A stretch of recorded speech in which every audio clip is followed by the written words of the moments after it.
আসসালামু আলাইকুম। এখন রমজান মাস। এখন রাত্রে প্রায় 12টা 11টার মতো বাজে। তো এখন গভীর রাত। তো আমাদের এখানে স্টুডেন্ট এখানে আছে, দেখতে পাচ্ছেন। ওনাদেরকে আসলে আমরা আজকে আইসি উঠানো লাগানো এগুলো দেখাইছি। তারপর হচ্ছে এখানে অনেকগুলো রেজিস্টার, এই মাদারবোর্ডের প্রবলেম ছিল, পিডাব্লিউএম আইসি প্রবলেম ছিল, আইও চিপ নোভাটনের এটিও প্রবলেম ছিল, এটি আমি খুলে লাগাইছি। তো এখানে আজকে আমি যে ক্লাসে কথা বলেছি এটি হচ্ছে মাদারবোর্ডের যে ডুয়েল 5 ভোল্ট 3 ভোল্ট সেকশন আছে, এখানে পিডাব্লিউএম আইসির কয়টা রিকোয়ারমেন্ট আছে, মানে কয়টা ভোল্টেজ আছে, বিটিটি পাওয়ার গুড, এনেবল সাপ্লাই কিভাবে আসে, কোন রেজিস্টরের কি কাজ, তারপর হচ্ছে আইও চিপের যে বিন ভোল্টেজ আছে, তারপর হচ্ছে সে মানে কিভাবে কোন আইসিকে সে ঠিক মানে চালু করতেছে বা কিভাবে সিগন্যাল দিতেছে, সম্পূর্ণ রিকোয়ারমেন্ট কিন্তু আলোচনা করেছি। এবং এখানে কিছু কিছু রেজিস্টার আমরা প্রবলেম পাইছি, এগুলো কিন্তু খুলে লাগানো হয়েছে।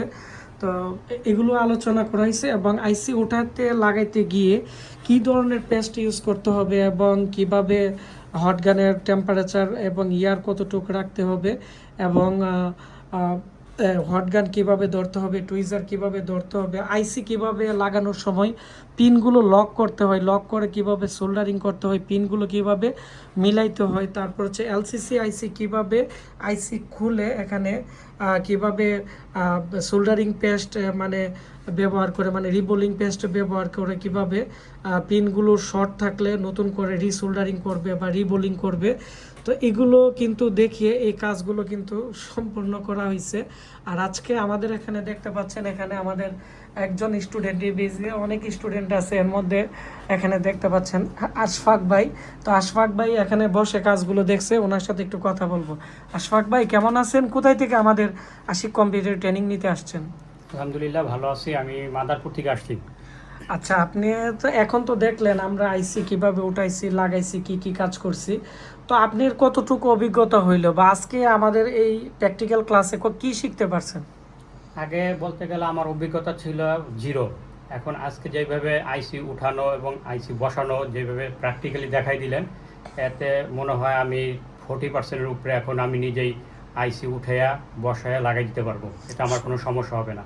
হট গান কীভাবে ইউজ করতে হয়, সোল্ডারিং আয়রন কীভাবে ইউজ করতে হয়, টেম্পারেচার কত রাখতে হবে, এয়ার ফ্লো কত রাখতে হবে, যেভাবে হাতে কলমে দেখাই দিয়েছেন, আশা করি আমার আর এইগুলা সমস্যা হবে আচ্ছা, না। আজকে আমি কি কি আইসি উঠাইয়া লাগাইছি, আপনি কি কি মানে পার্টস গুলো দেখছেন? ছোট রেজিস্টারগুলো লাগাইছেন, তারপর বিআরএম আইসি লাগাইছেন, হুম। তারপর ল্যান্ড আইসি লাগাইছেন, এই তো আরও এসআইও। এসআইউ আইসি যেগুলো আছে ওইগুলো লাগাইছেন, কীভাবে রিবোল্ডিং করতে হয়, কী ধরনের পেস্ট ইউজ করতে হয়, এইগুলোই দেখলাম আর কি। আচ্ছা, এখন আপনি পারবেন তো এই কাজগুলো? ইনশাল্লাহ আমি এখন ট্রাই করলে পারবো। আচ্ছা, আমাদের ল্যাবে আমরা যে কাজগুলো করি, তো আপনি কেমন দেখলেন আমাদের এখানে কেমন কাজ আসতেছে বা আমরা কেমন কাজ করতেছি?